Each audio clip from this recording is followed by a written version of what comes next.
Bagaimana Mbak? Kita mulai saja atau masih menunggu?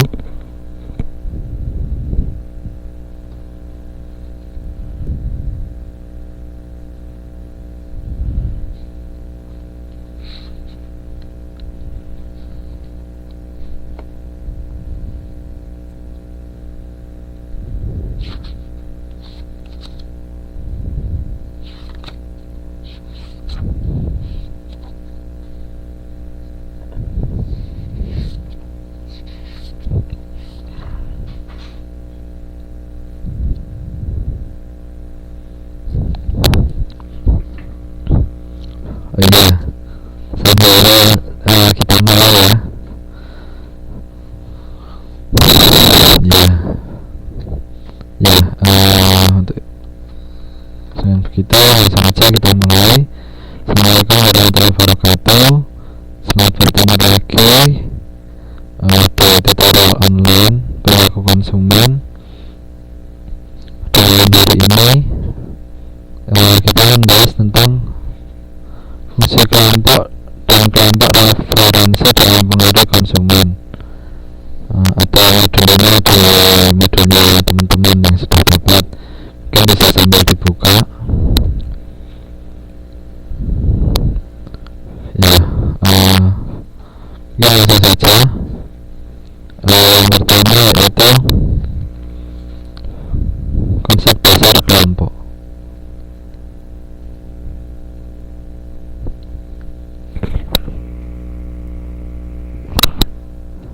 Kelompok dapat diartikan sebagai dua orang atau lebih yang berinteraksi selama periode waktu tertentu untuk mencapai sasaran perorangan maupun sasaran bersama. Jadi di sini kan kaitannya dengan perilaku konsumen. Jadi mungkin ada dua orang atau lebih yang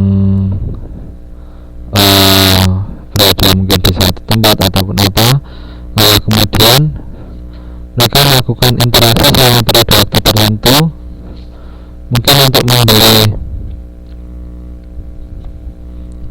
membeli sesuatu. Waalaikumsalam untuk Ibu Ari Rosalia, selamat datang Bu. Ya enggak apa, kita juga baru mulai kok ini, langsung gabung saja.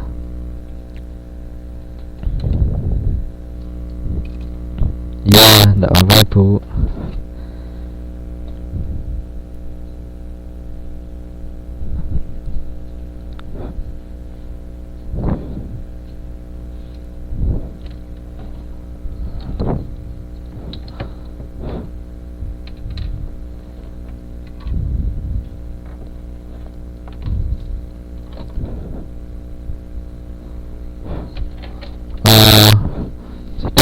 Kita lanjut lagi ya.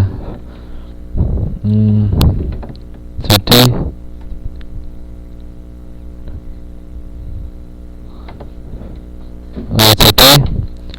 ini karena berhubungan dengan perilaku konsumen, mungkin ada dua orang terlebih, mungkin mereka ingin membeli sesuatu, ataupun ingin mereka berdiskusi atau berinteraksi selama periode waktu tertentu untuk mungkin membeli sesuatu barang, baik itu demi kebutuhan seseorang maupun kebutuhannya bersama, seperti itu.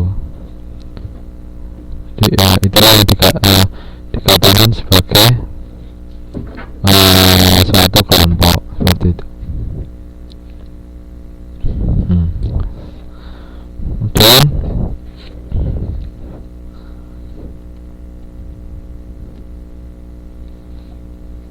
di sini ada 4 kriteria sosiologis kelompok. Ada 4 kriteria. Di media mungkin bisa sambil dilihat. Mungkin sudah jelas juga. Ini ada 4 kriteria. Yang pertama, dua atau lebih individu yang saling berinteraksi, yang seperti pengertian atau konsep dasar kelompok.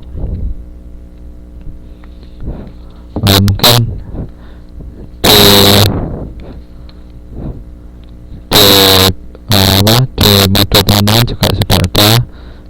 Mungkin contohnya bisa dilihat sini. Contohnya di sini kelompok yang akrab di antara dua orang tetangga yang bersebelahan rumah. Misalnya ada sendiri dan tetangga sebelah rumah yang dua kali seminggu mengikuti latihan bulu tangkis atau badminton bersama. Nah, seperti ini mungkin. Ya, nggak ada. Waalaikumsalam, nggak apa-apa. Langsung gabung aja, kita juga baru mulai, Mbak.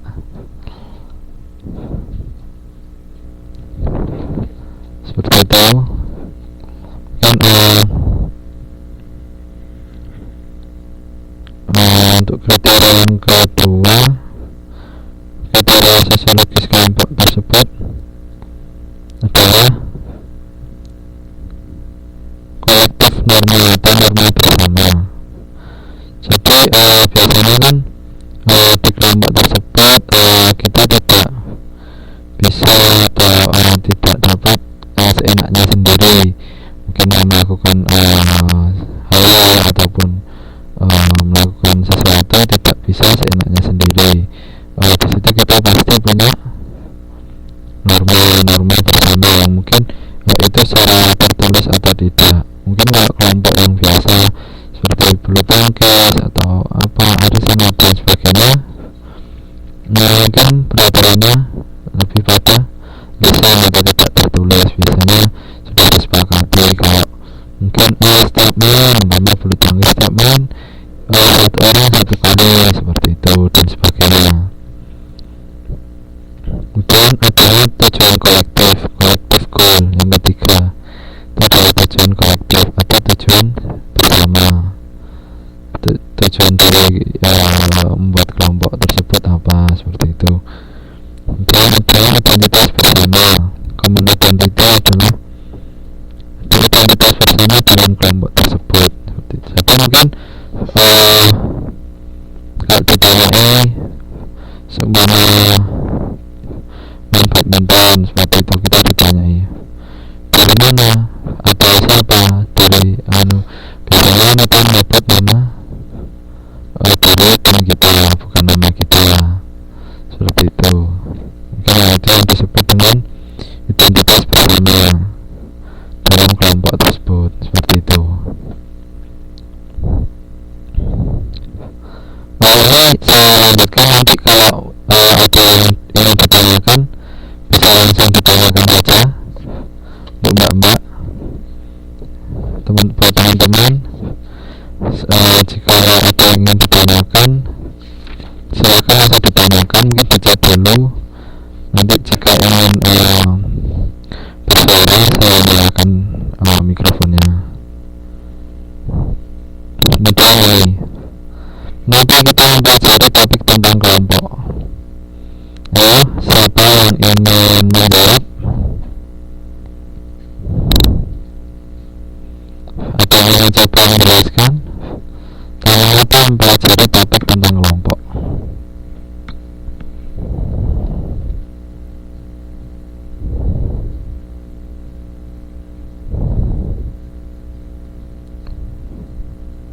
Silakan teman-teman, ada yang mencoba menjelaskan, menjawab. Tidak usah takut, tidak usah malu. Nanti yang menjawab, yang menjelaskan, yang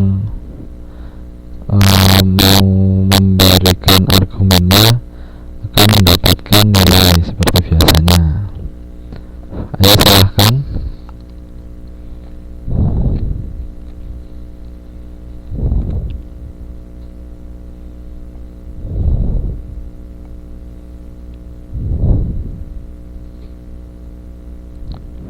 Tidak ada.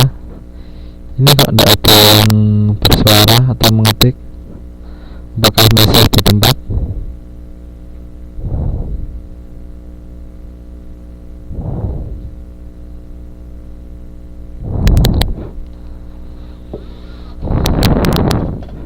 Belum siap.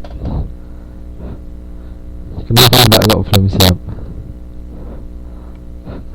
Coba aja mbak dijawab. Jelaskan katanya materialnya video.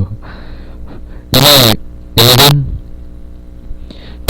ini Mbak kan notice mengapa mempelajari topik tentang kelompok. Jadi di bawahnya itu kan ada tabel Mbak ya, kotak-kotak ini mungkin dari situ bisa ambil sedikit argumen. Mungkin ini yang paling kotak yang paling kiri itu pembelian, kemudian konsumennya sendiri dan konsumen yang berdua, bertiga atau berbanyak. Kemudian mau jawab?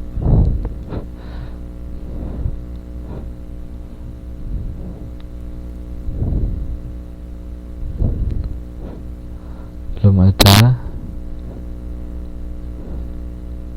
Mbak Yeni, Mbak Siti, Mbak Helen, Mbak Ari, sama Mbak Rita.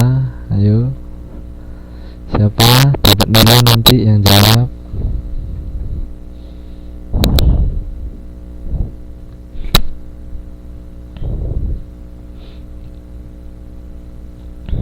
Nah ini Mbak Helen, coba menjawab.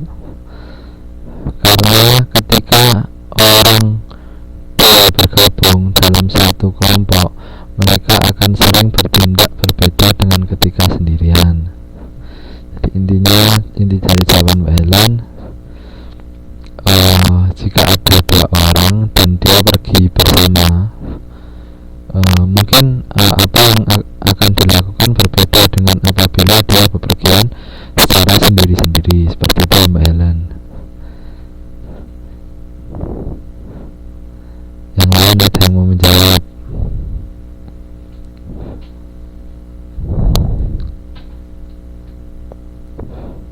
Jawabannya Mbak Helen ini benar.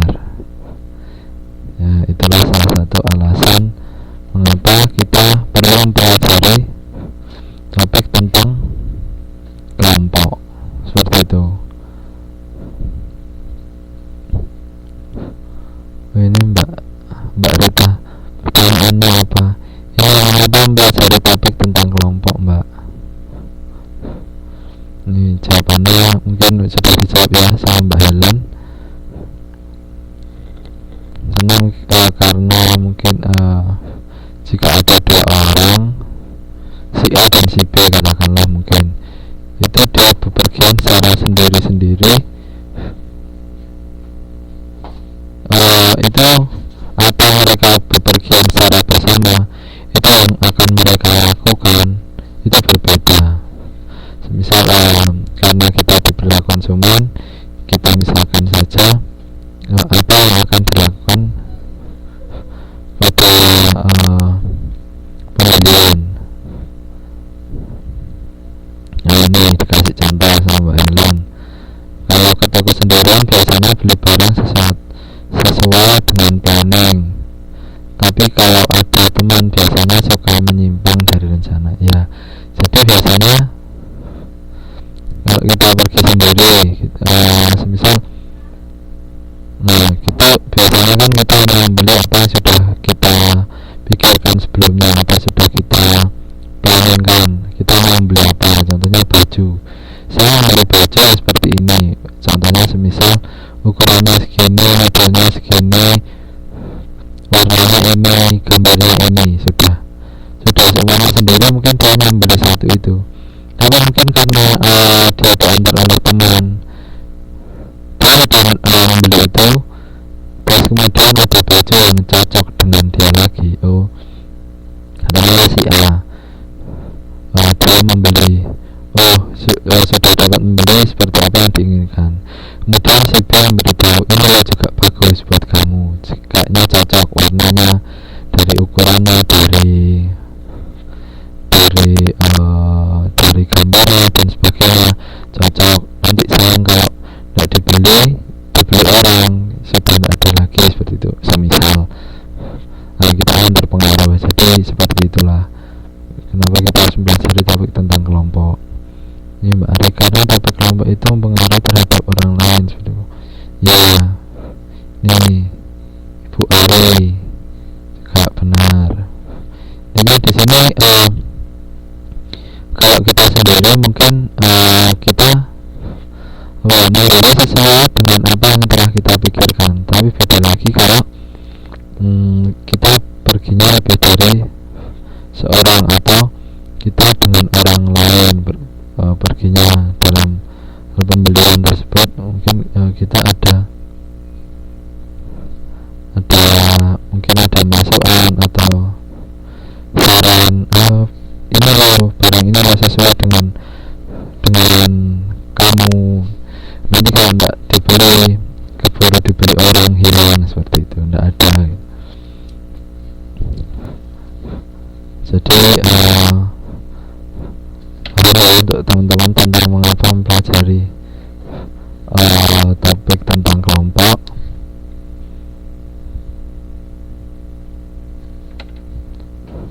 ya mungkin bisa diteruskan.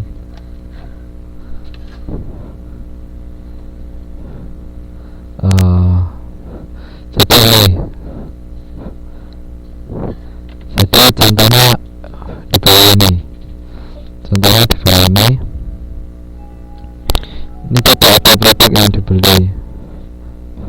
Mungkin kalau konsumennya itu sendiri, itu kemungkinannya 3,7% ada konsumen yang tidak membeli produk, dia hanya lihat-lihat, seperti itu. Kemudian sedangkan kalau ada teman atau bertiga atau lebih, kemungkinan untuk tidak membeli produk itu cuma 0%. Karena apa? Karena itu tadi, mungkin temennya memberi saran, memberi pengaruh dan sebagainya, lebih sedikit pembelian daripada yang direncanakan, lebih sedikit pembelian.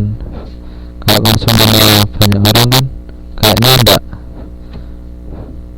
enggak mungkin seperti itu. Dan selanjutnya ini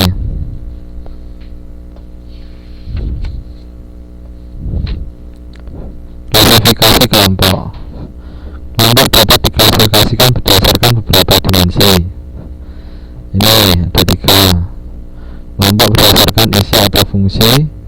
Yang kedua berdasarkan tingkat keterlibatan individu atau anggota. Yang ketiga berdasarkan tingkat organisasi.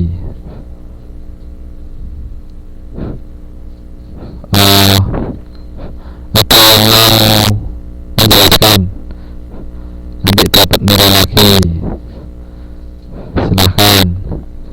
Yang pertama dulu mungkin kelompok berdasarkan isi atau fungsi.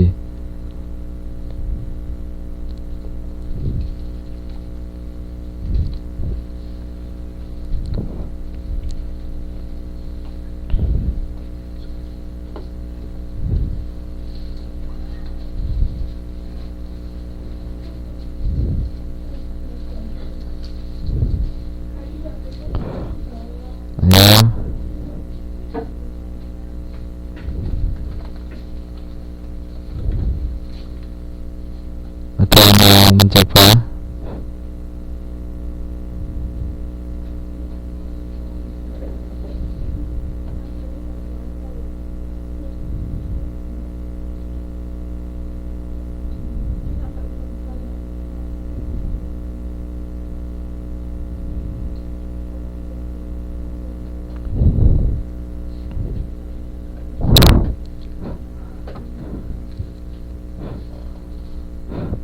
Ya, saya tunggu. Ada yang mau menjawab?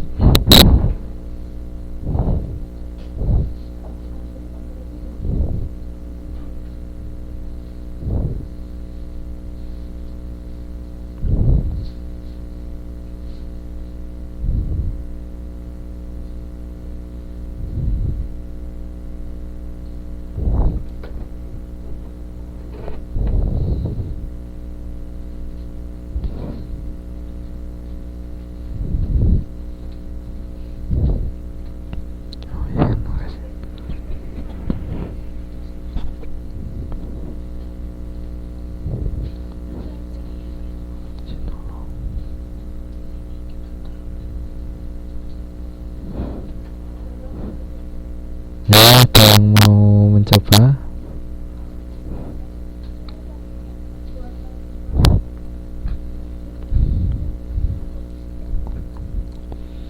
gambaran kelompok fungsi keberadaan kelompok tersebut. Sekarang keberadaan.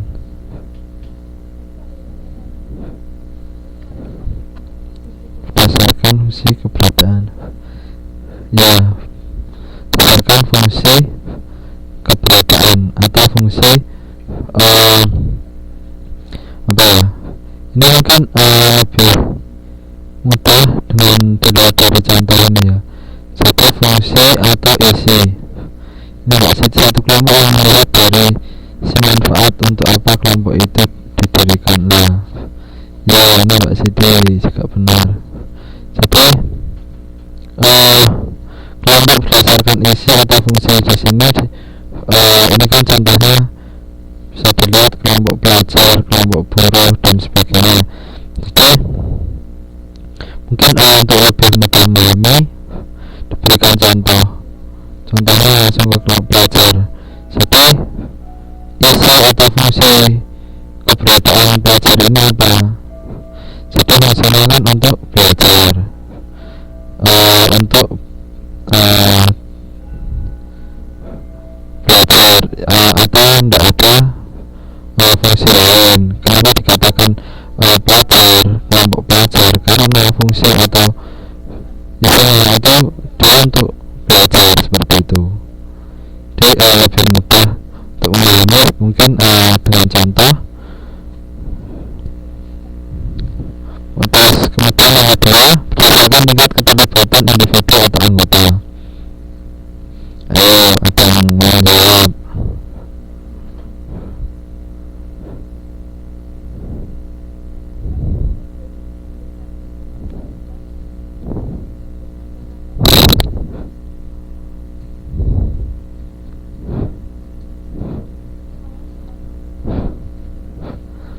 Kok belum mengeluarkan suaranya, Mbak? Silahkan, Mbak, mencoba.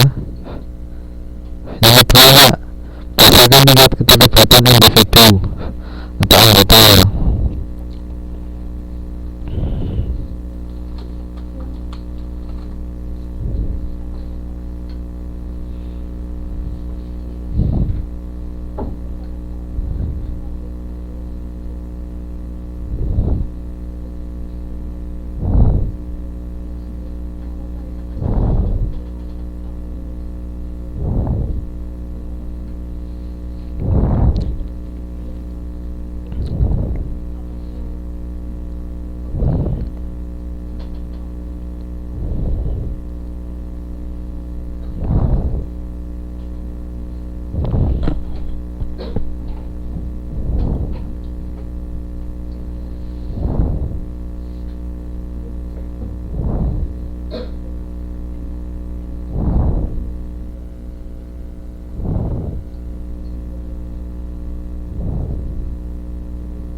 Oh iya, Mbak ini.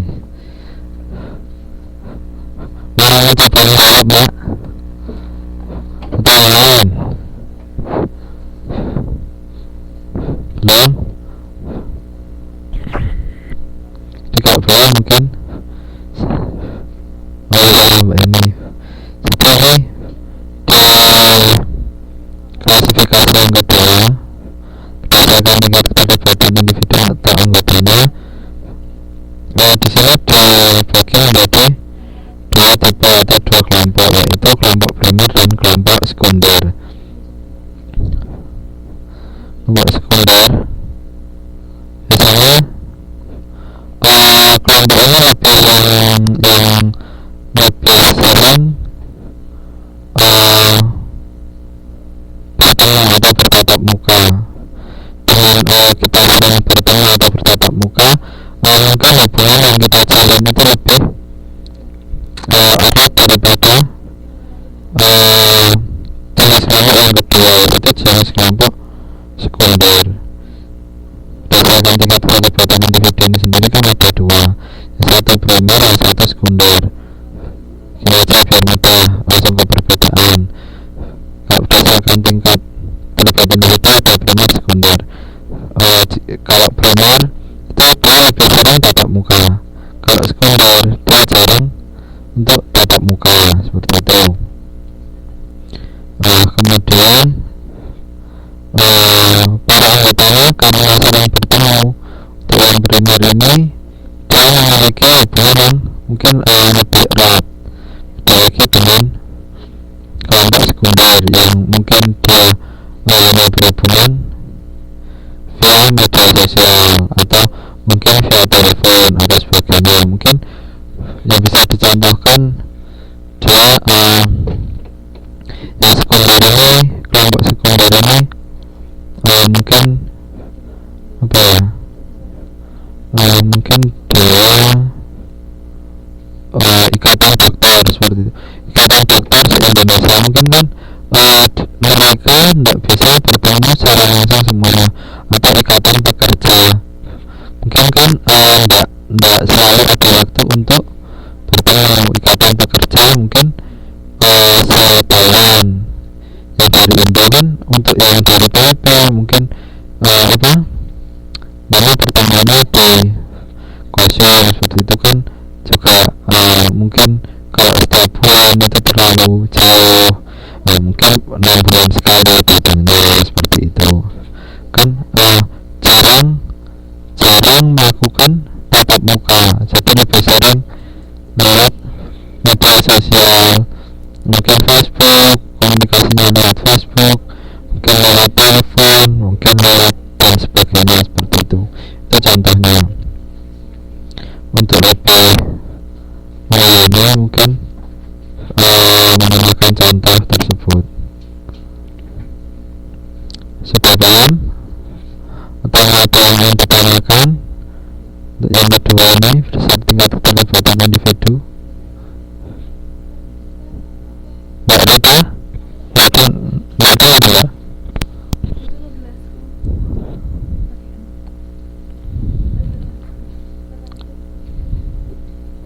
Tolong Mbak Rita bisa mendengar suara saya, Mbak?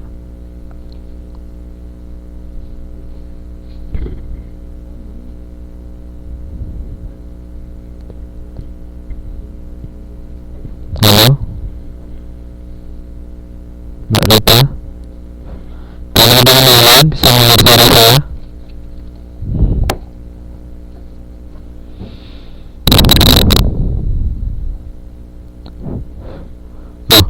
Mbak Rita putus-putus, Mbak.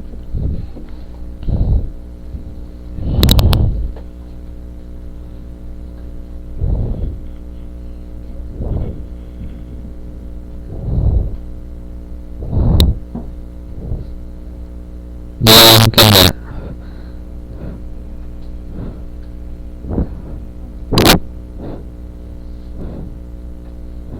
Ya, mungkin saya lanjutkan ya Mbak Rita. Mungkin nanti kalau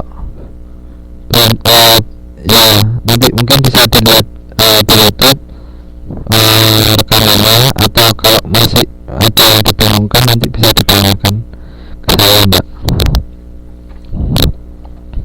Dan untuk yang ketiga, berdasarkan tingkat organisasi.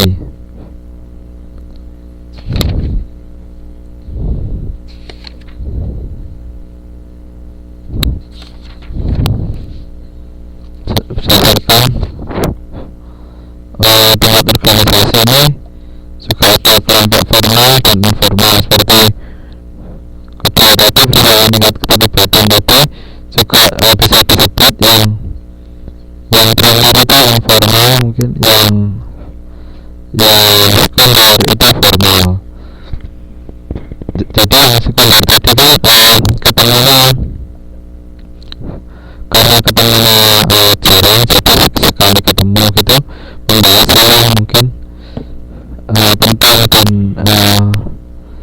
karena dimensi waktu, seperti itu. Mungkin contohnya sebulan sekali ketemunya dalam kelompok tersebut, jadi harus mengefisienkan waktu yang ada, lebih formal.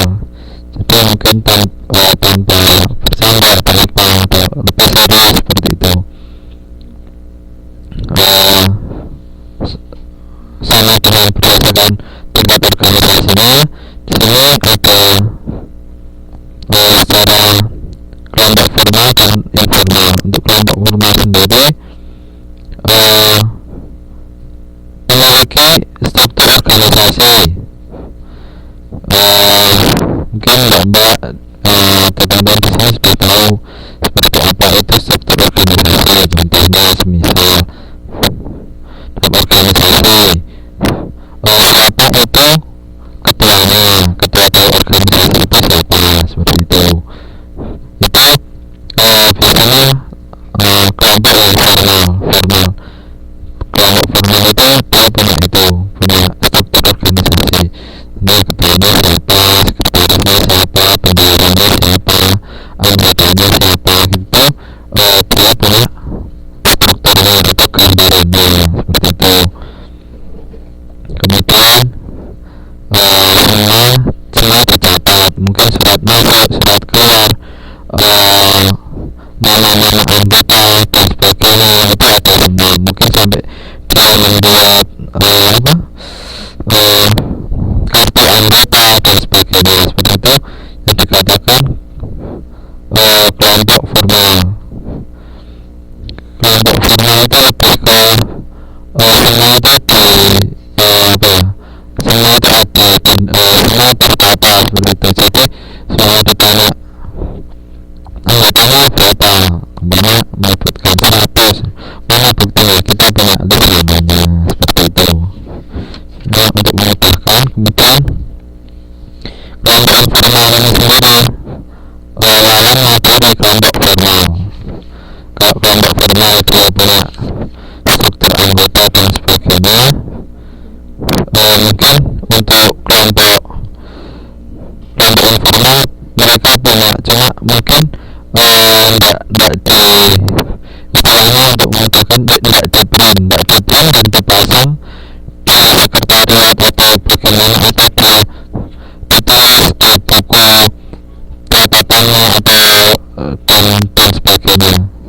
Beda dengan yang formal tadi, entah itu dia di print dan dipasang di sekretariatnya. Sekretariat itu adalah tempat pertemuannya atau berkumpulnya, itu dipasang, jadi nama struktur organisasinya, ketuanya siapa, seperti itu. Kalau tidak gitu mungkin di buku atau tulisannya. Nah, untuk yang informal mungkin dia kurang terstruktur seperti itu. Dia cuma mungkin nggak punya, atau kalau mungkin punya, mungkin kalau punya mungkin nggak di print atau nggak ditulis di buku, berbeda dengan yang formal, seperti itu. Cuma formal dan informal itu lawannya atau berlainan.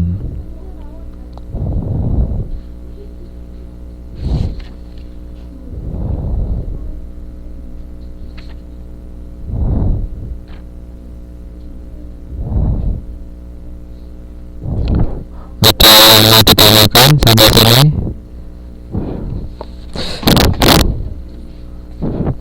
Ada yang mau ditanyakan?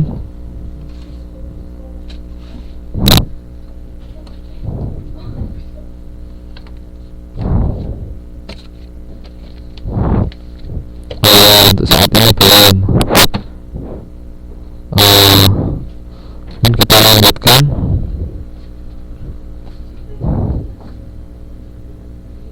Ini kumpulan kelompok. Jadi kumpulan yang mempelajari suatu kelompok itu ada namanya, ada status, norma, peran, sosialisasi, dan kekuatan.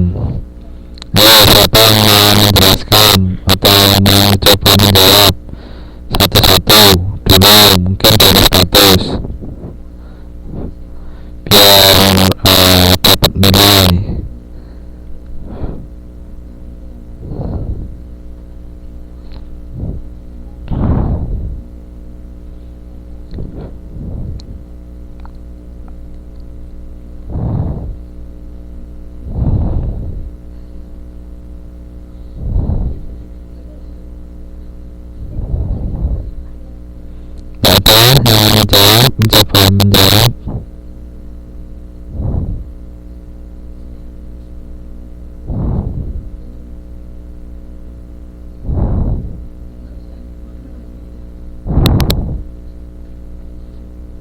Untuk yang pertama status.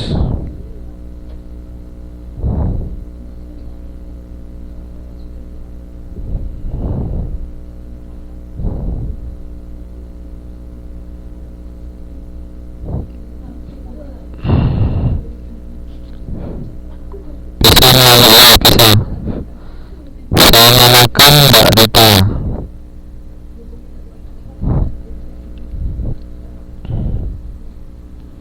Nah, sebentar saya nyalakan Mbak. Ya, sebentar Mbak. Silakan Mbak Rita. Wassalamualaikum warahmatullahi wabarakatuh.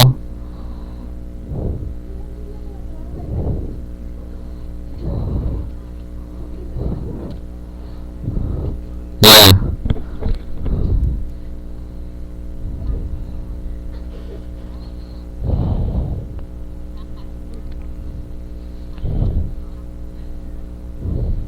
Ya.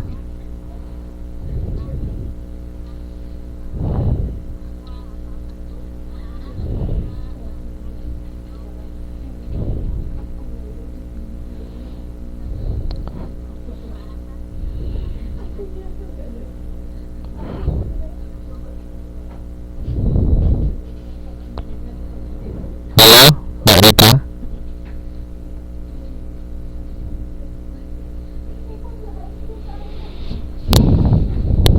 Halo, Mbak Rita. Ya.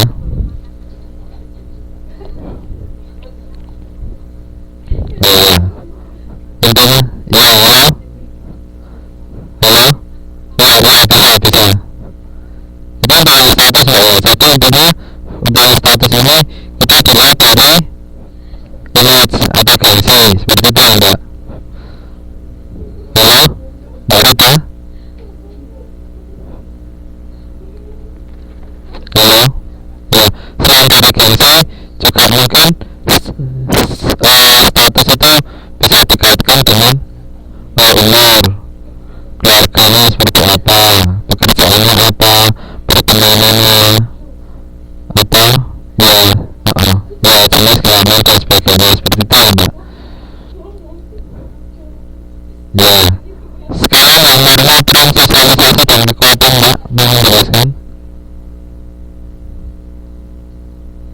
Mbak Rita. Nah, sekalian. Halo.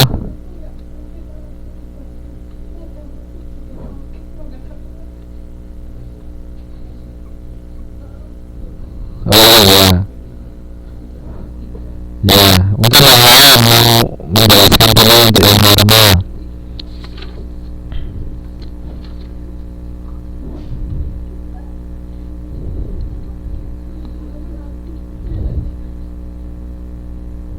Ya, itu juga ngetiknya Mbak ini suaranya kayak orang dikejar Mbak.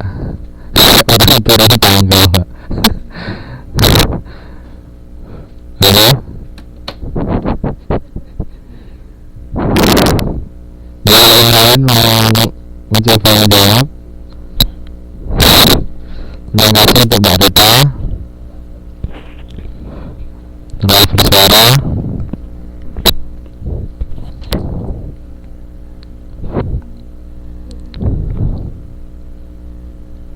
Ini mungkin bisa membantu teman-teman untuk memperbanyak nilainya, bisa memperbanyak teman-teman untuk mendapat nilai. Jadi digunakan kesempatan ini dan nanti bisa menambah nilainya untuk nantinya.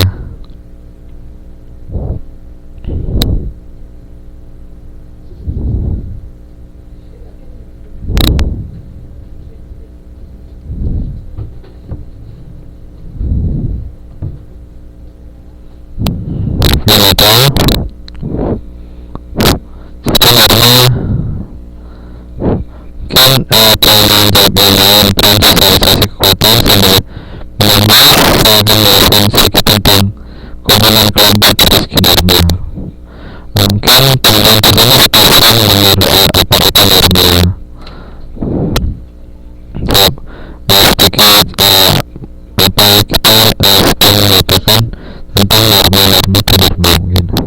Nah, kalau kata alarm terus dalam konten kelompok seperti itu, maksudnya nanti mungkin metodenya adalah mungkin aturan atau kebiasaan yang harus diterapkan atau yang seharusnya diterapkan seperti itu. Jadi dalam satu kelompok tersebut pastinya ada aturan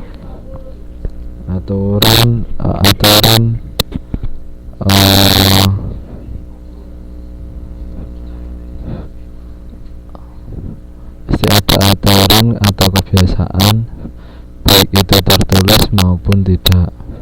Contohnya mungkin seorang bekerja, kalau kita melihat mungkin di Indomaret atau di 7-Eleven, kalau di Indomaret mungkin ada Alfamart atau Indomart seperti itu, bisa kita lihat mungkin mereka kalau di sini mungkin harus menggunakan seragam seperti itu normanya.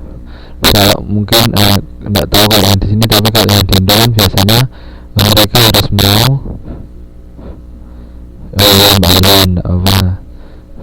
silakan bergabung lagi. Dan mereka mungkin harus mau ditempatkan di tempat-tempat yang mungkin jauh dari rumahnya. Contohnya mungkin rumahnya Jakarta, dia mendaftar kerja mungkin di Alfamart atau Indomaret, dia bersedia dipindah tugaskan mungkin di tempat lain, mungkin ke Bandung, mungkin ke Surabaya dan sebagainya, seperti itu normal mungkin. Kemudian selanjutnya peran kelompok yang ketiga yaitu peran.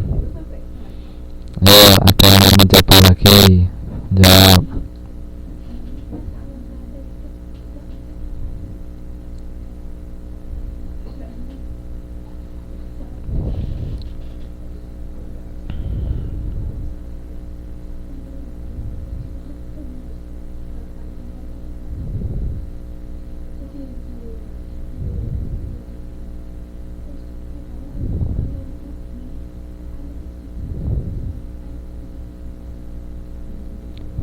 Ya, ada Ellen.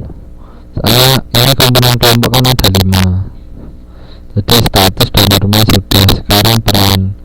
Mungkin ada Ellen yang mau bersuara atau mau menjelaskan untuk teman-temannya.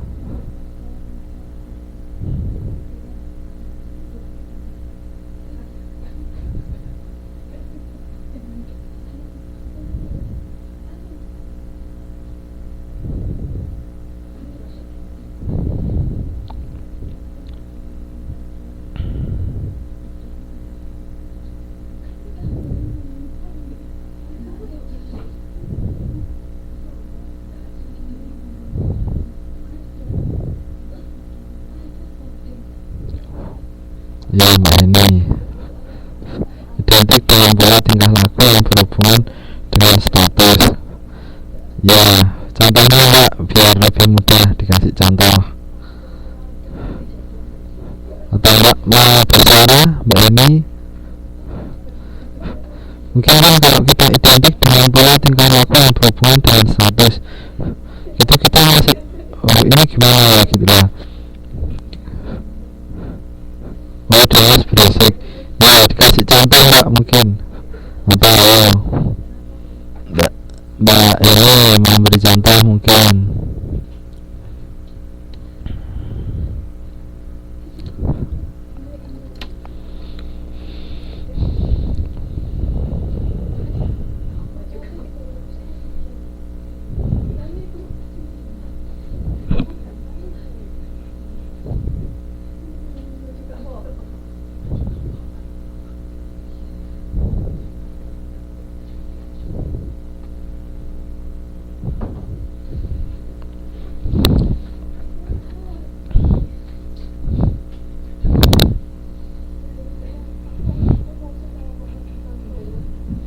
ini mbak ini, seorang direktur identik bersikap memerintah.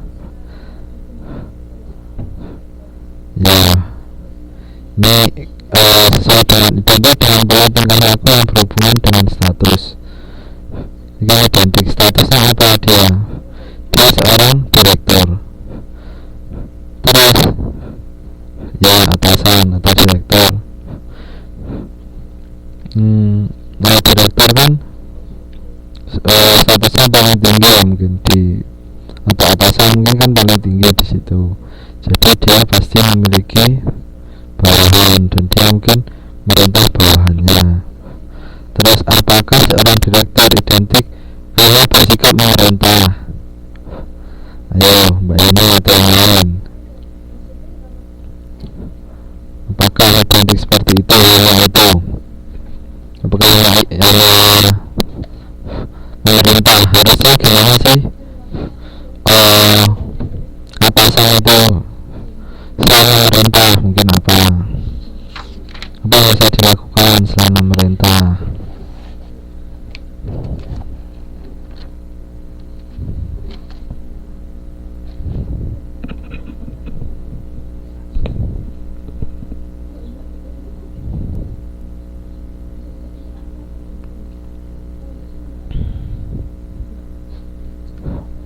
Ada yang jawab? Ya, jadi di sini ada yang menjawab. Ini Mbak Ellen masih ngetik.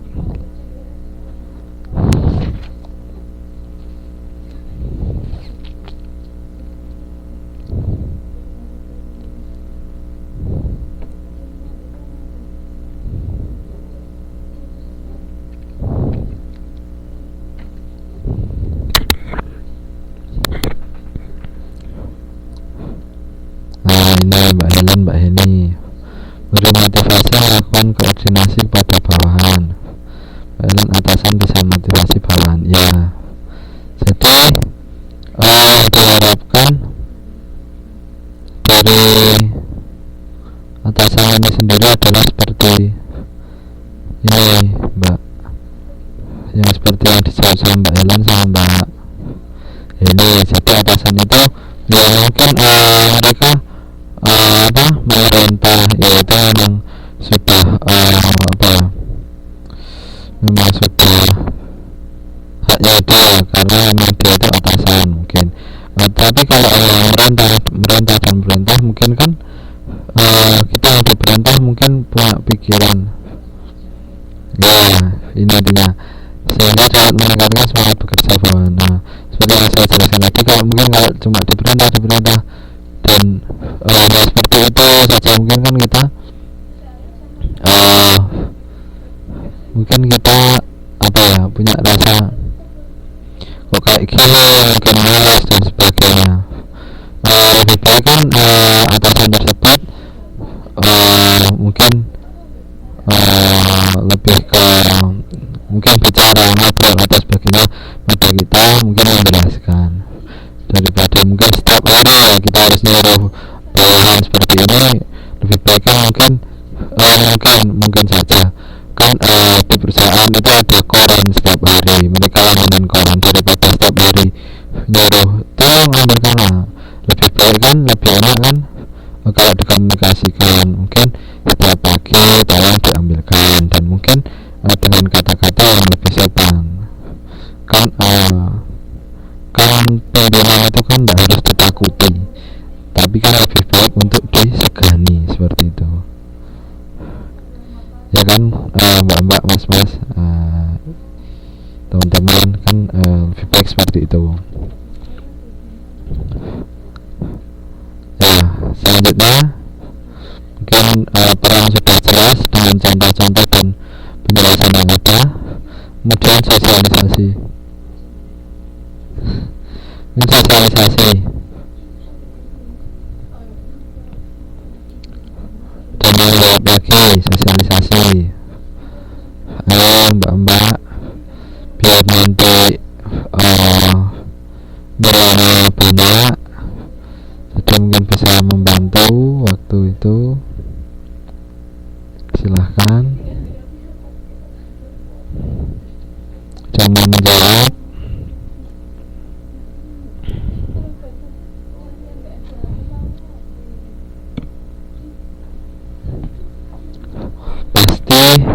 ya enggak, di sini kita sering mendengar kata-kata sosialisasi. Mungkin kalau kata ini sudah sering didengar.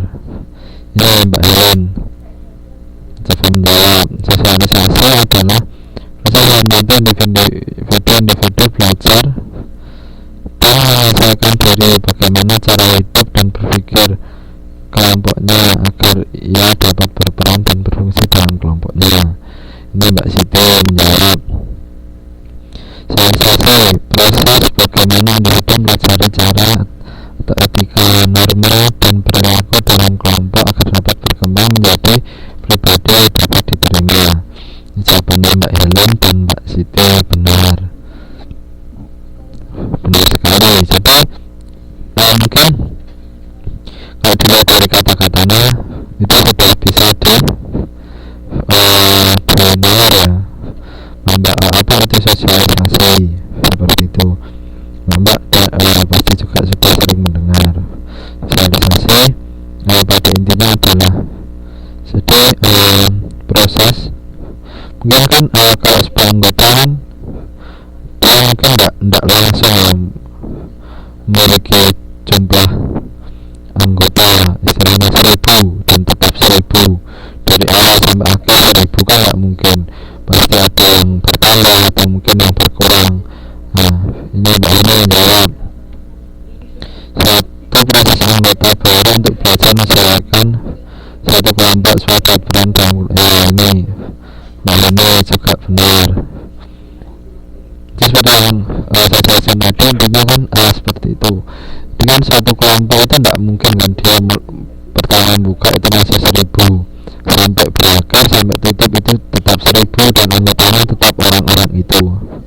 Pasti kan mungkin ada yang bertanya dan ada yang tertarik, wah kelompok ini ternyata mungkin program kerjanya bagus atau wah bisa memfasilitasi saya dan sebagainya, dia ikut, dia masuk. Mungkin ada juga yang keluar karena tidak sesuai atau mungkin apa. Nah untuk yang masuk yang baru itu kan mungkin dia belum tahu etika atau cara atau aturan di kelompok tersebut. Jadi perlu adanya proses sosialisasi di situ. Jadi dia mungkin bertanya kepada temannya yang lebih dahulu mengikuti kelompok tersebut, atau mungkin dia melihat keseharian dari teman-temannya, harus mungkin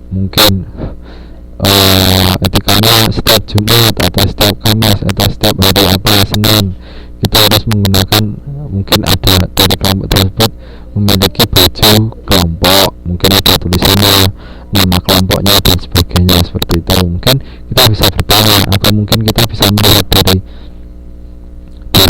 keseharian atau apa yang dilakukan oleh para anggotanya, seperti itu. Nah kemudian yang terakhir ya, kemenangan kelompok adalah kekuatan. Nah siapa yang ingin menjawab lagi nanti dapat nilai lagi.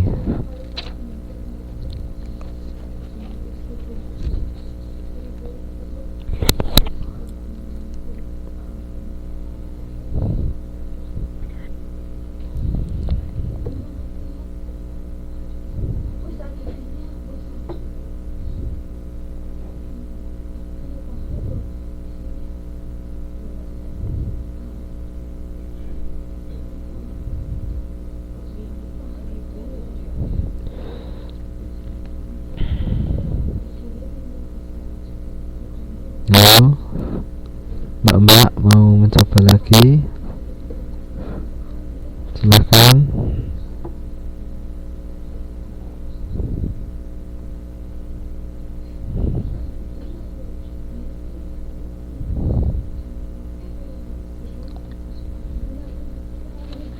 Silahkan, saya tunggu.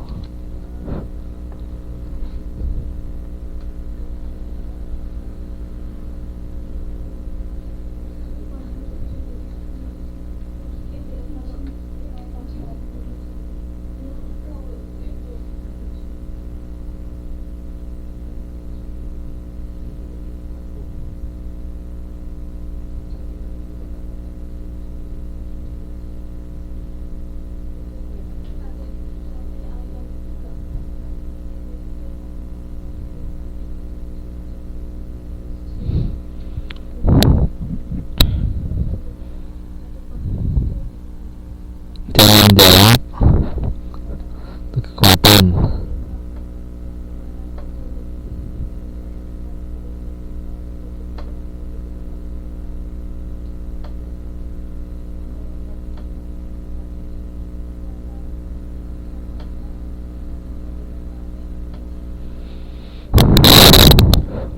Ayo Mbak,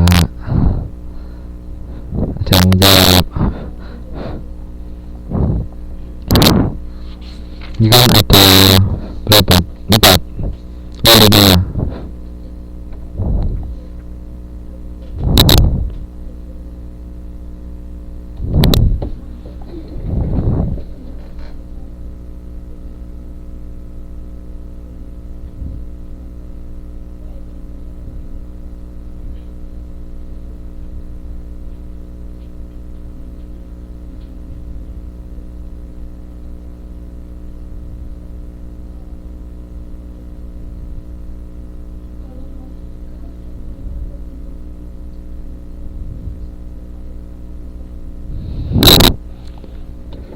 Nggak ada? Woi, Mbak Iwan sama Mbak Siti menjawab. Kekuatan di sini diartikan kekuasaan untuk mengaruhi perilaku anggotanya. Ya. Mbak Siti, kemampuan atau kekuatan untuk mempengaruhi individu atau kelompok. Ya.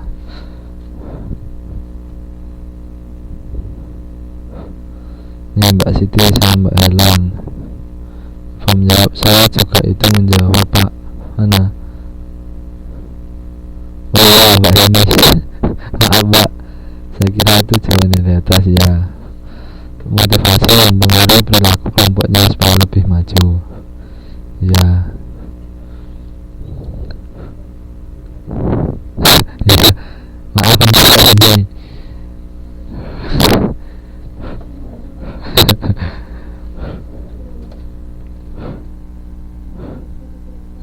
Rita, tak apa-apa, mungkin masih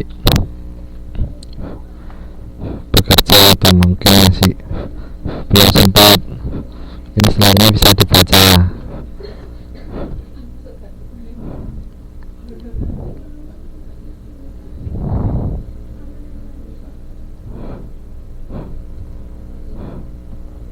Ya, tepuk tangan untuk semuanya.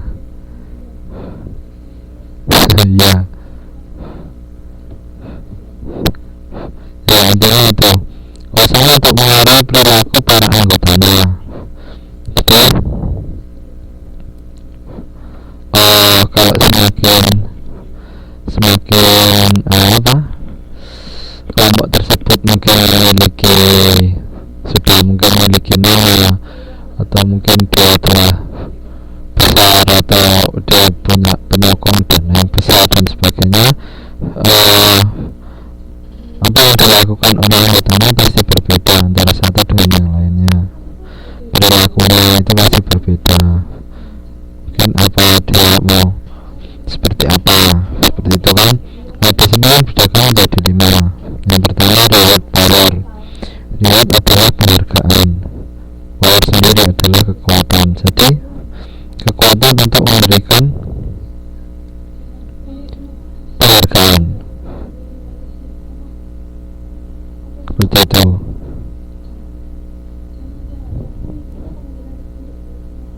Contohnya apa?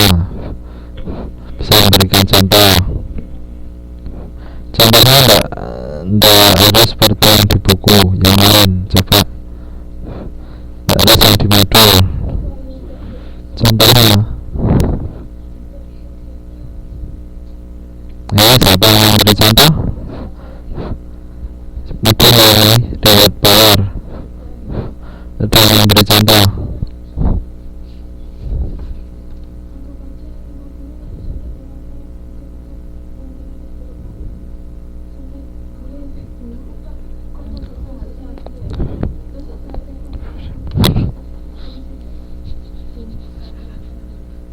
Pemberian penghargaan.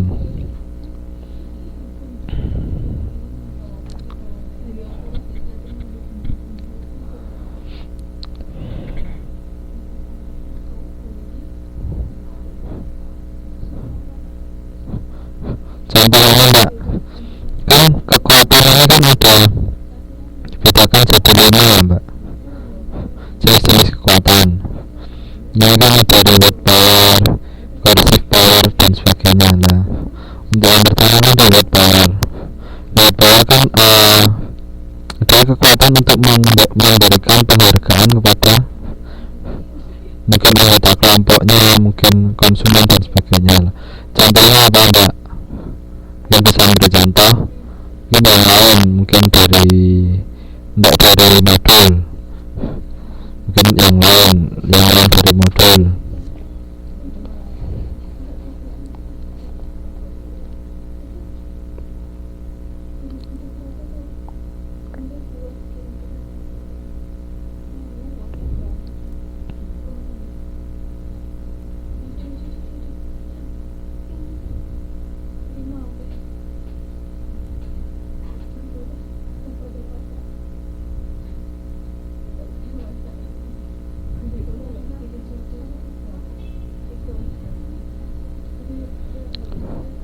Ini main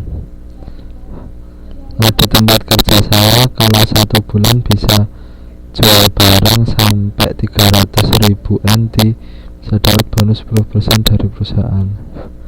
Ya seperti ini mbak, contohnya seperti ini mbak, 300. Nah seperti ini kan perusahaan atau yang disebut kelompok ya sih, perusahaan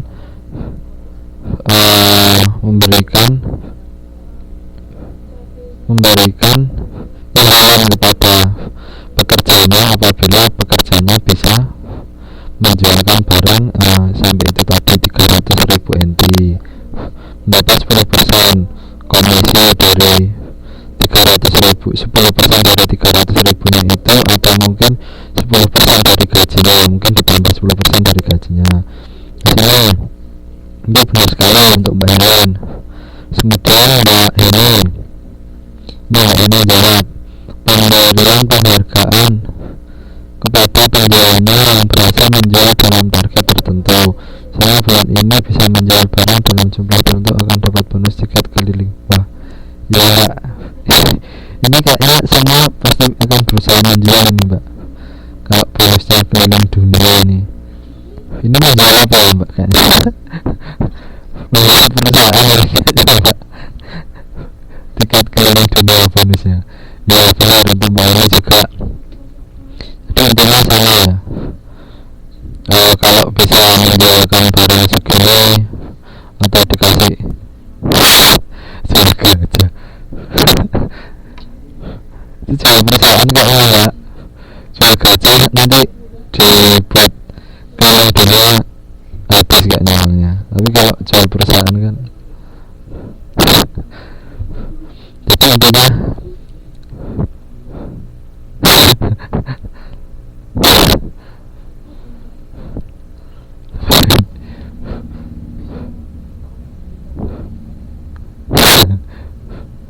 ya Mbak Rita nggak apa-apa mbak, saya bercanda.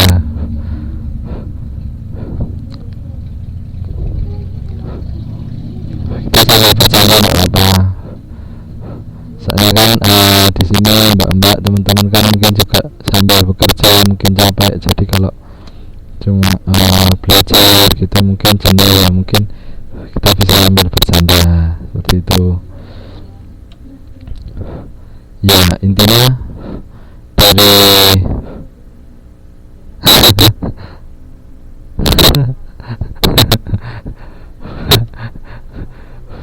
ini saya Rita kok mau ejek-ejekan ya. Jadi intinya apa tadi ya, intinya di sini kekuatan untuk memberikan penghargaan seperti itu. Kalau bisa menjual sesuai dengan target atau lebih, itu nanti akan mendapat reward atau penghargaan. Penghargaan bukan cuma dalam bukan dalam bentuk mungkin penghargaan mungkin kita kalau penghargaan itu lebih ke itu ya, piala atau piagam dan sebagainya. Misalnya penghargaan dapat berupa uang juga, itu enggak cuma mungkin pelawak dan sebagainya. Intinya seperti itu. Mungkin ndak cuma ke pegawainya, mungkin ke para pembelinya juga bisa. Mungkin dia membeli apa, membeli dalam jumlah seperti ini, nanti dikasih reward. Mungkin kita beli kulkas 2 atau 3, nanti hadiahnya apa, rice cooker, wajan atau apa dan sebagainya, seperti itu.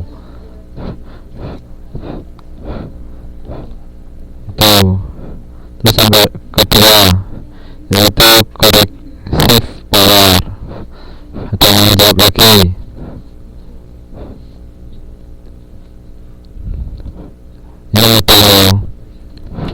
Ya dapat nilai biar nilainya banyak, mbak.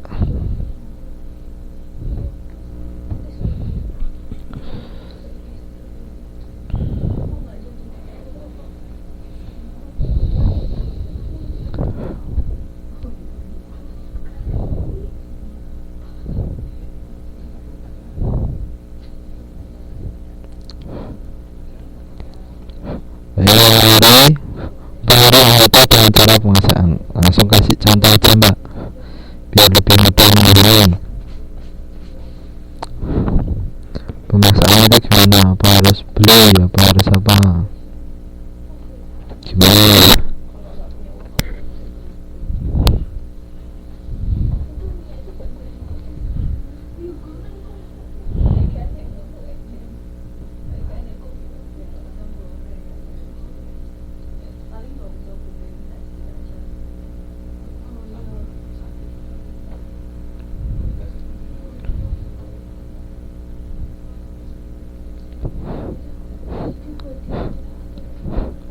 Contohnya dalam sebuah perusahaan, jika bekerja tidak menggunakan seragam kerja terkena sanksi, ya seperti itu bisa. Atau pemaksaan dengan cara yang mungkin tidak kelihatan memaksa ya mbak. Mungkin kalau di kelompok mungkin kita ikut organisasi apa gitu ya, kita di situ ada baju, jadi setiap kelompok harusnya memiliki baju, tapi mungkin ada satu orang yang tidak mau beli seperti itu. Terus ada yang ditetapkan setiap mungkin hari Senin, Minggu atau Sabtu itu kita harus pakai baju itu, seperti itu. Nah kalau kita nggak pakai kan kita itu kayak gimana ya, aku kelompoknya apa bukan sih, kok nggak pakai. Jadi semuanya ketemu orang itu kan ya kalau ketemu orang kan semua nggak pakai baju itu kan tahu kan, kita sama-sama ya mungkin belum kenal ya, kenalnya karena baju itu, karena tahu baru kenalan. Nah tapi kalau kita nggak pakai itu kan kayak kita bukan kelompok dari itu. Nah itu kan secara tidak langsung kalau ditetapkan setiap hari Sabtu kita pakai itu, mau nggak mau kan kita harus beli mbak, ya kan. Itu istilahnya memaksa tapi juga tidak secara langsung gitu, secara halus mungkin. Kalau mungkin orangnya itu istilahnya masa bodoh dan aku ndak itu mungkin ndak apa, tapi kan kalau mungkin kita masih mikir ya aku ndak pakai sendiri ya, kalau ke teman-temanku aku ndak tahu ya ternyata dia itu kelompok ini lah, aku kan ndak pakai makanya ndak disapa gitu. Mungkin sebelumnya kita ndak kenal kan, mungkin banyak orang gitu, ada anggota baru, kita nggak tahu. Kalau kita pakai seragam sama kan kita tahu di jalan gitu kita saling nyapa, lah ternyata ini gini ya, seperti itu. Itu mungkin contohnya untuk mempermudah secara paksaan itu, seperti itu. Kemudian yang ketiga, legitimasi power. Ayo lagi yang mau menjawab.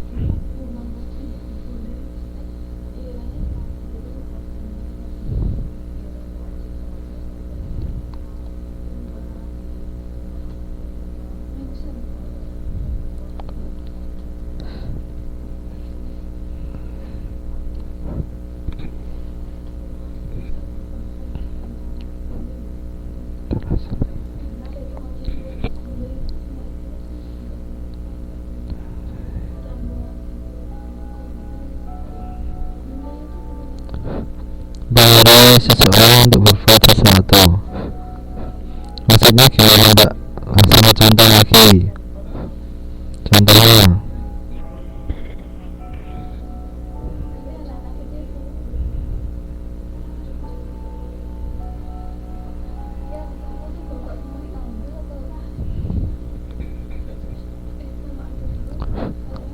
Mbak yang lain mungkin mau jawab. Ayo, Mbak ini juga ayo terus.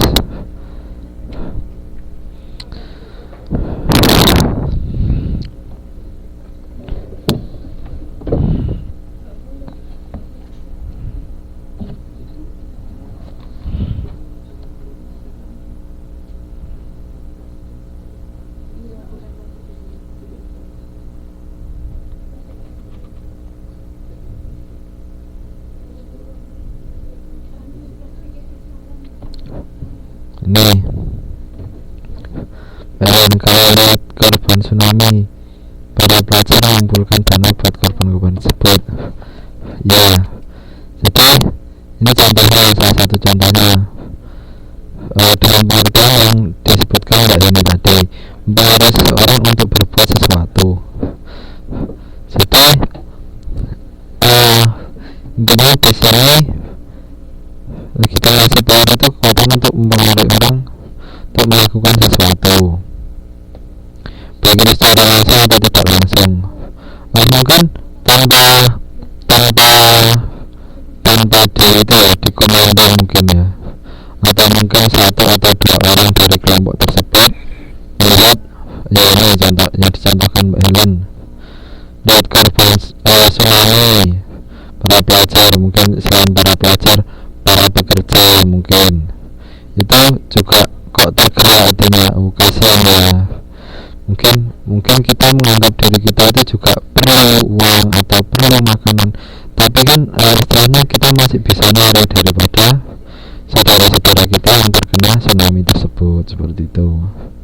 Itu kan untuk berbuat sesuatu, mungkin satu dua orang gitu menyampaikan, mungkin di TV juga seperti itu. Jadi hati kita tergerak untuk melakukan sesuatu seperti itu. Ya benar. Terus kemudian selanjutnya itu expert power. Ada lagi yang menjawab, biar nanti nilainya semakin banyak.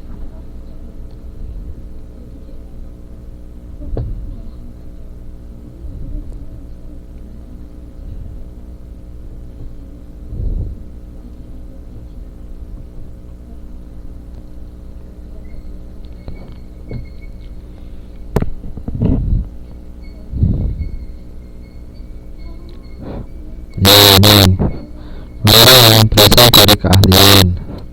Benar. Mengasih contoh Mbak Helen atau Mbak Hene, Mbak Siti, Mbak Ariel, Mbak Rita.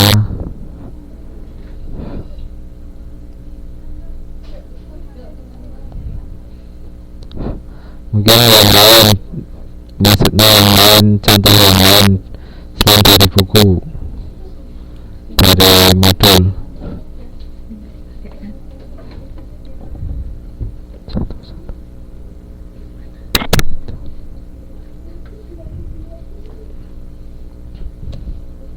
Nah, contohnya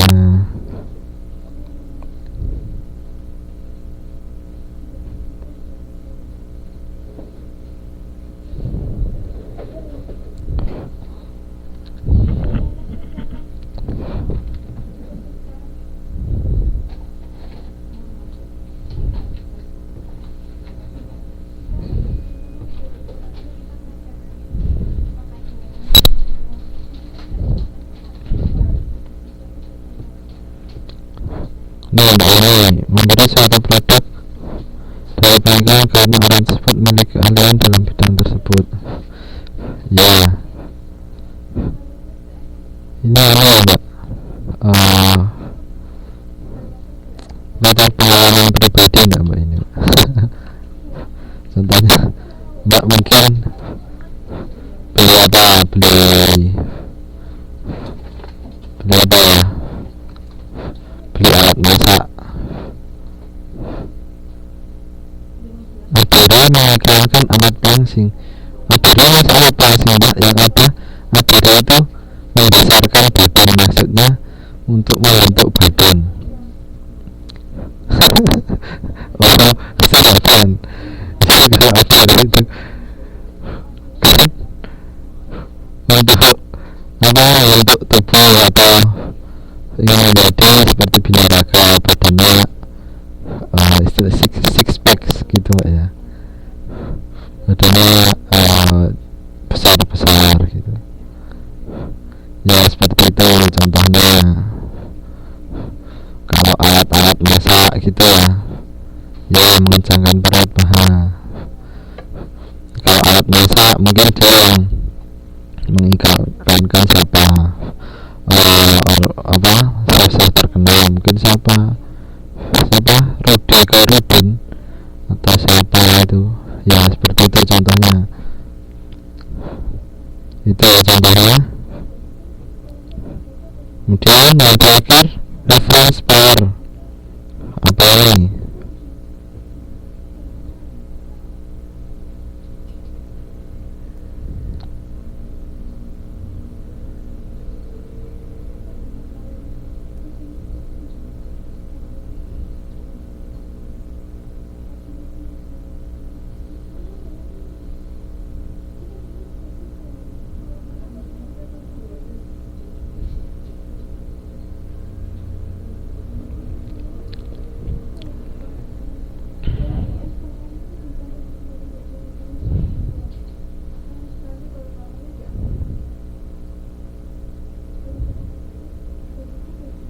Ayo, siapa yang mau jawab?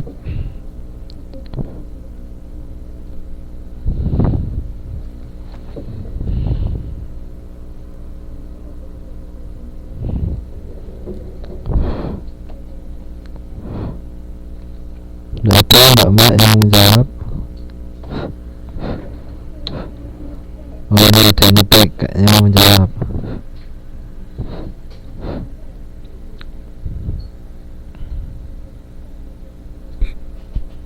Nah, silahkan, saya tunggu.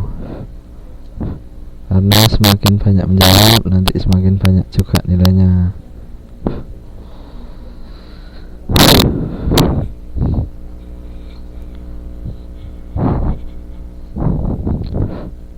Ya, pakai voice pak katanya. Oh iya, mbak ini mau pakai suara.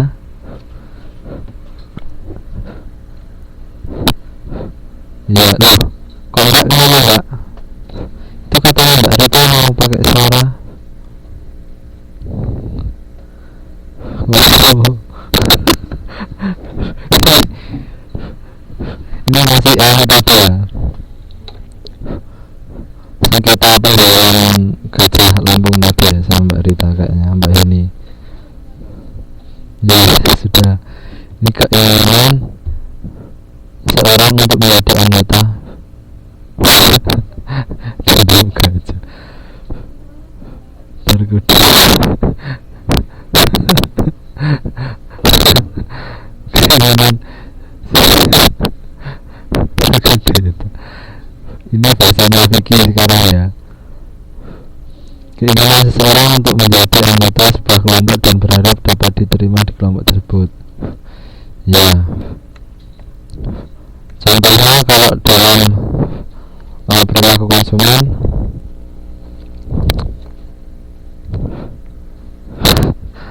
sebut dalam beri contoh di bidang perilaku konsumen.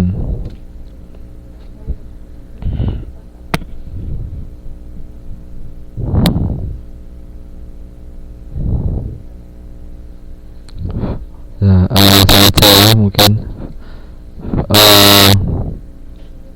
kalau contohnya mungkin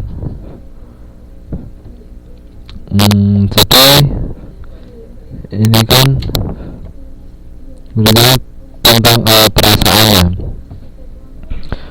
seseorang. Jadi para pemikran itu biasanya dituntut untuk bisa ini mengatur perasaan, cara untuk mendorong seseorang untuk memiliki suatu produk. Ya, ini Mbak Sita jawab benar. Tambahkan contohnya. Ini yang biasanya harus dimiliki oleh para pengiklan. Mungkin Mbak teman-teman di sini pernah melihat iklan, mungkin apa, iklan sampo atau apa. Kalau kita melihat iklan tersebut, kita itu seakan-akan menjadi orang yang mengiklankan tersebut. Mungkin iklan sampo, kalau dipakai segar gitu, bisa rambutnya itu kalau sisirnya ditarik itu jatuh sendiri, dan kalau di itu kan di serat gitu kan, itu bisa terbang rambutnya dan sebagainya seperti itu. Jadi perasaan kita itu kalau kita pakai produk itu, kita bisa kayak orang yang mengiklankan tersebut, kayak gitu contohnya. Pasti kan senang kalau sisir ditarik aja jatuh sendiri, ndak nyantol kayak gitu contohnya. Sisirnya 10 kilo mungkin Mbak ini 10 kilo 10 kilo mungkin Mbak, itu dijatuhkan nanti jatuh kaki ya Mbak sisirnya. Nah, sudah paham? Saya lanjut ya. Nih, kegiatan belajar selanjutnya.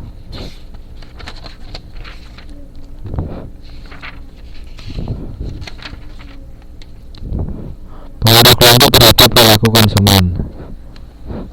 Ya, Bu Ari, insyaallah paham. Ini pengaruh kelompok terhadap perilaku konsumen.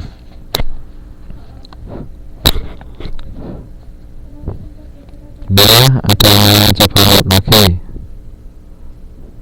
Kelompok sebagai sumber referensi.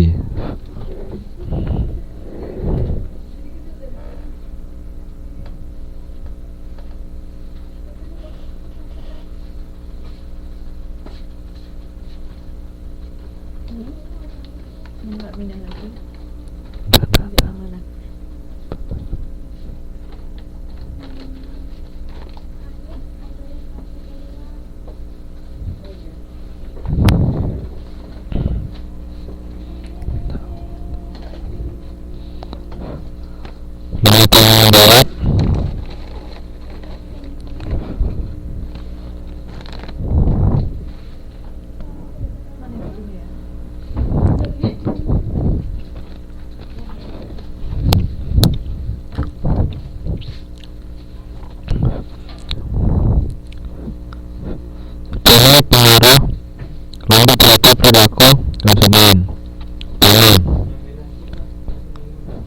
Kelompok sebagai sumber referensi. Ya, ada yang jawab dulu.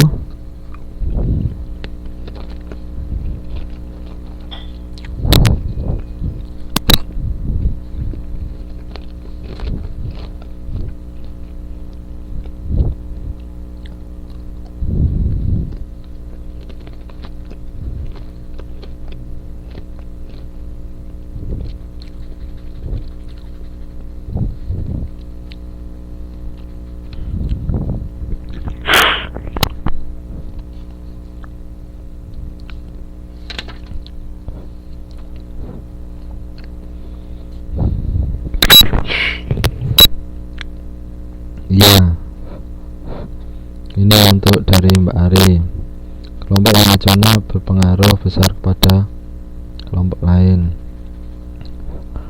Ya, mungkin contohnya kalau kita berada di lingkungan kerja tersebut seperti apa sih?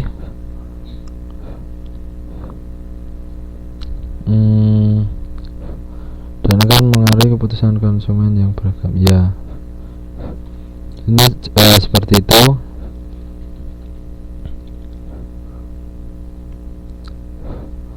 Ini individu atau kelompok yang berpengaruh terhadap perilaku orang lain. Ya,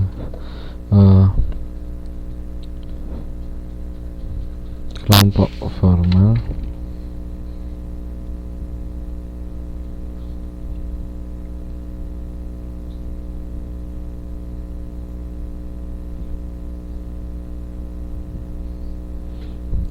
Jadi ini lebih ke apa ya, seperti yang tadi mungkin kita terpengaruh atau mendapat saran dari mungkin kelompok lain atau teman dan sebagainya untuk menggunakan suatu produk seperti yang dikatakan Ibu Ari, mempengaruhi keputusan konsumen yang beragam seperti itu. Jadi mungkin kita melihat teman kita atau melihat idola kita di iklan di televisi, mereka menggunakan salah satu macam produk dan kita mengikuti karena kita rasa dengan pemakaian produk tersebut itu akan memberikan efek yang baik untuk kita seperti itu. Ini karena waktunya tinggal sedikit, kita agak cepat ya teman-teman. Kemudian selanjutnya adalah jenis referensi.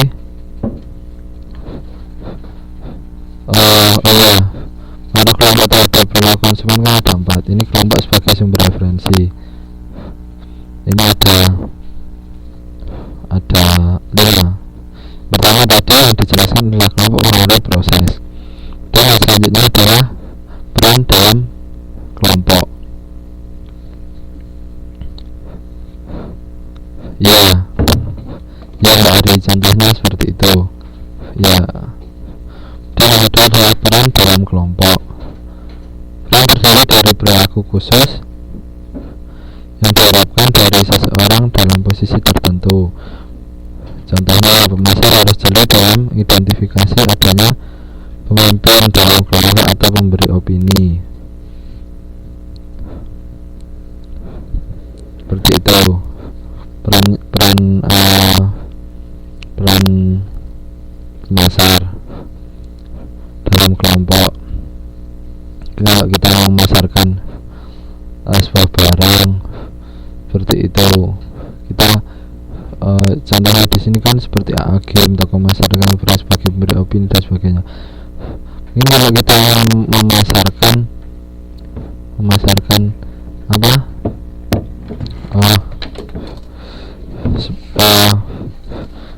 Seperti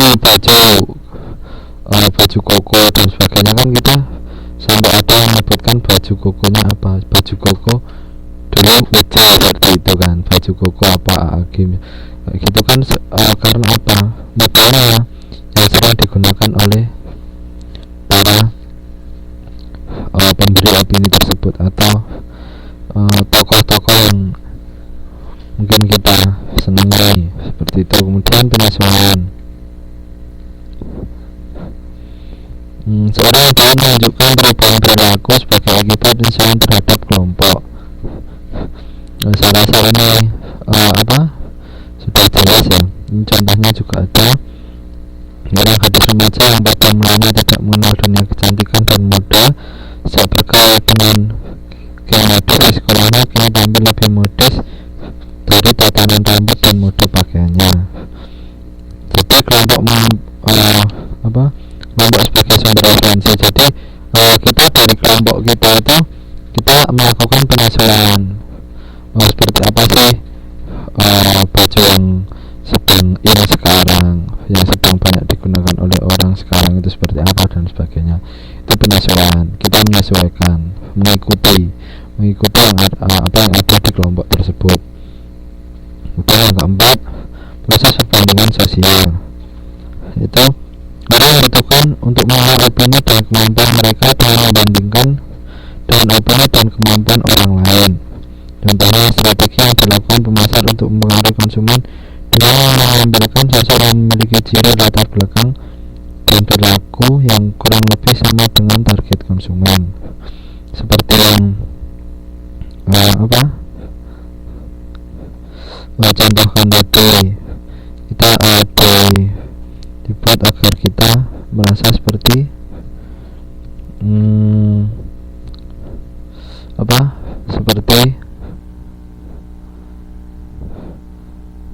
kita merasa seperti orang yang berada di iklan tersebut seperti itu. Kemudian polarisasi kelompok. Ini karena waktunya sudah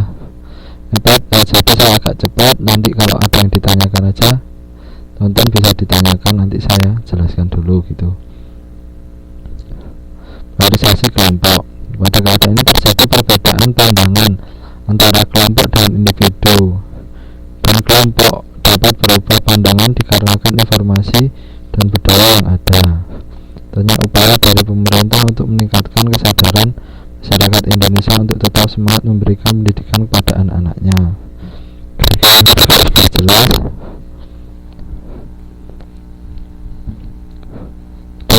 Perbedaan pandangan antara kelompok dengan individu.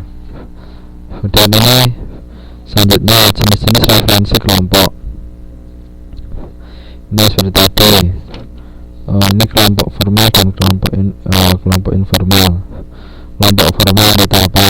Seperti tadi, dia punya apa tadi? Bagaimana? Punya apa tadi? Struktur organisasi yang jelas, Mbak Rita. Terus punya apa lagi? Punya jadwal yang jelas. Itu jadi informal itu lawan dari formal tersebut. Kalau formal mungkin punya struktur organisasi yang jelas, mungkin informal itu dia mengabaikan itu, mungkin dia harusnya ada tapi tidak ditulis dan sebagainya, mungkin ya seitunya gitu. Kemudian dari jenisnya ini keanggotaan dengan aspirasi kelompok acuan. Kelompok acuan terdiri dari orang-orang yang dikenal secara mendalam, seperti keluarga atau sahabat yang mungkin sudah dekat, orang yang dikenal tanpa ada hubungan dan mendalam, seperti itu. Dan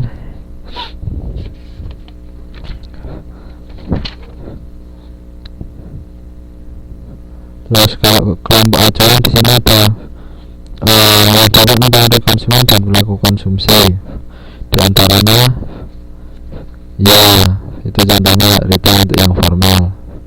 Untuk yang keanggotaan dan aspirasi kelompok, saya rasa di sini sudah ada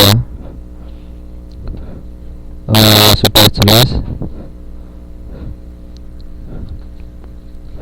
Saya rasa sudah jelas. Ini mungkin bisa saya lanjut. Nih, opini pemimpin kelompok. Walaupun konsumen memperoleh informasi dari orang lain, mereka tidak akan secara langsung menanyakan hal tersebut kepada siapa saja untuk memperoleh masukan mengenai pembelian. Jadi mungkin kita mau membeli bertanya kepada orang lain, tetapi kita mungkin tidak bertanya kepada orang-orang atau pada sembarangan orang. Mungkin kita bertanya kepada orang-orang tertentu. Mungkin contohnya dari segi dia sudah lama memakai ini, contohnya seumpama. Terus mungkin dia itu ahli di bidangnya, mungkin dia itu pintar di bidang komputer. Kita mau beli laptop gitu, enaknya yang apa ya, spesifikasinya gimana ya kalau tak pakai ini, contohnya seperti itu. Dan ini selanjutnya referensi kelompok dan strategi pemasaran. Ini ada 5 macam referensi kelompok dan strategi pemasaran. Pertama, selebriti atau orang terkenal.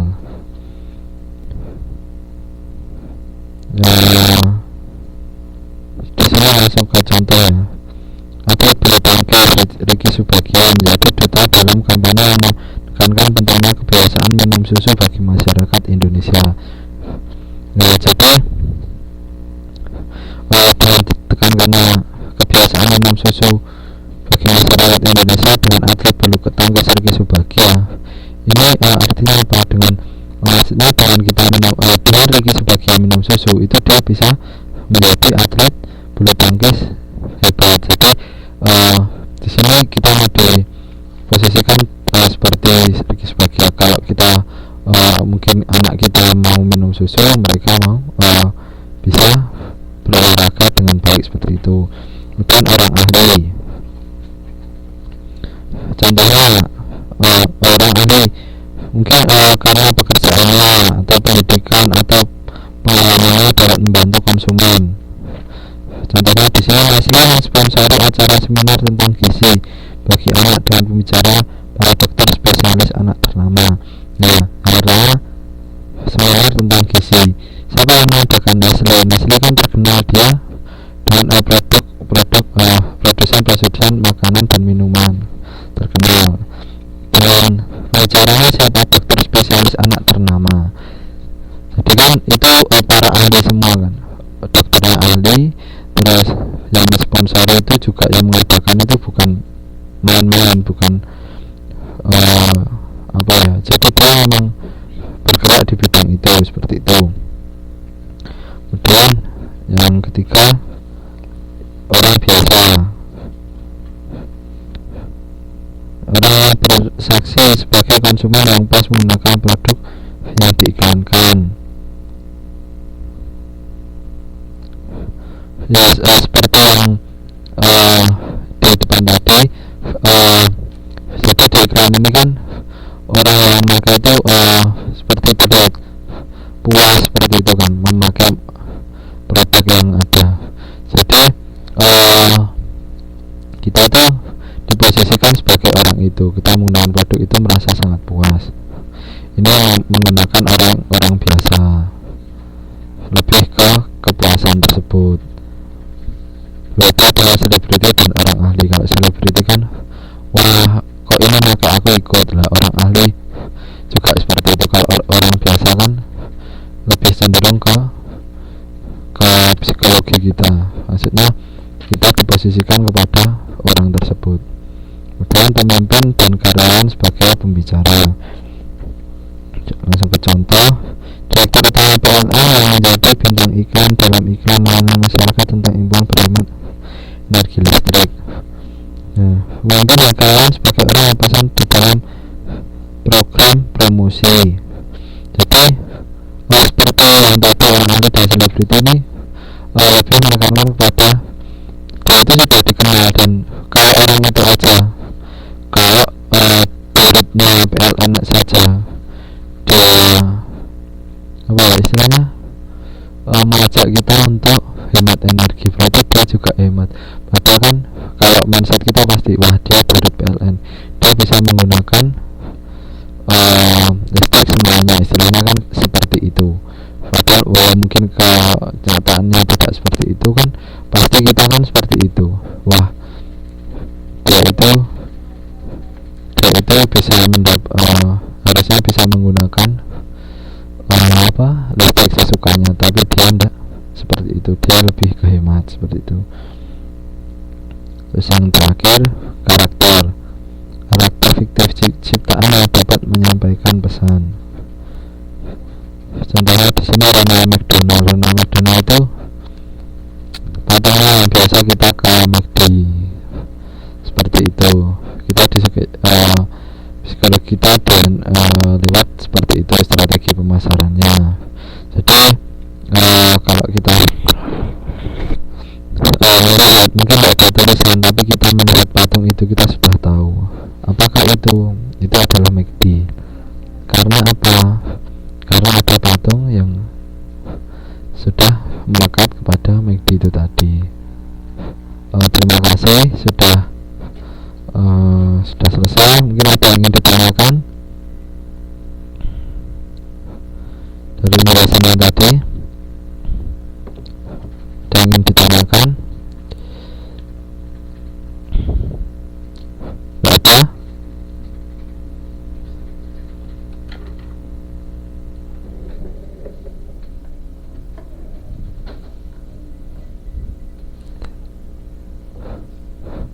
Untuk sementara tidak ada.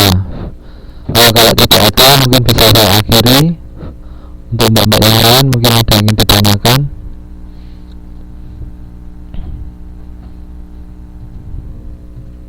Tidak ada? Oh ya, sudah tidak ada yang ingin ditanyakan. Nanti kalau ada yang kurang jelas, silahkan diinfo ke saya. Silahkan ditanyakan.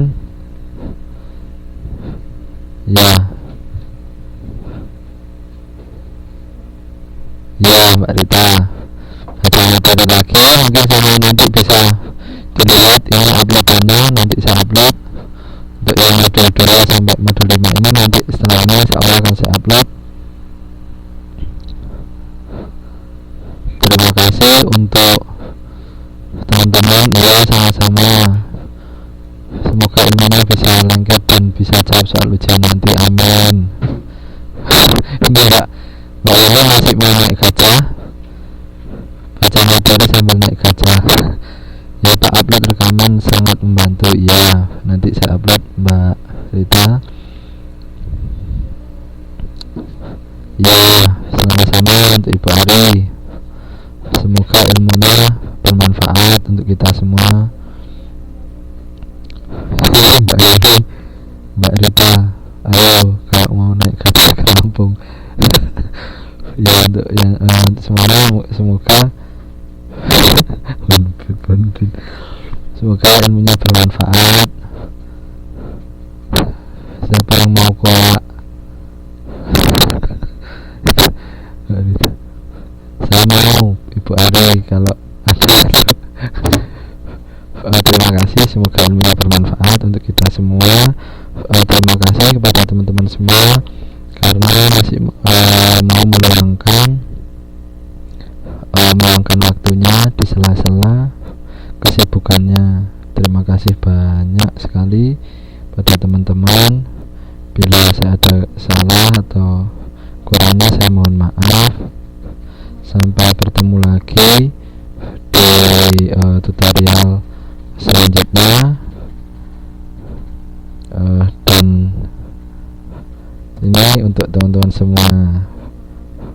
Ya, semoga bermanfaat. Saya akhiri untuk hari ini. Terima kasih banyak. Wassalamualaikum warahmatullahi wabarakatuh.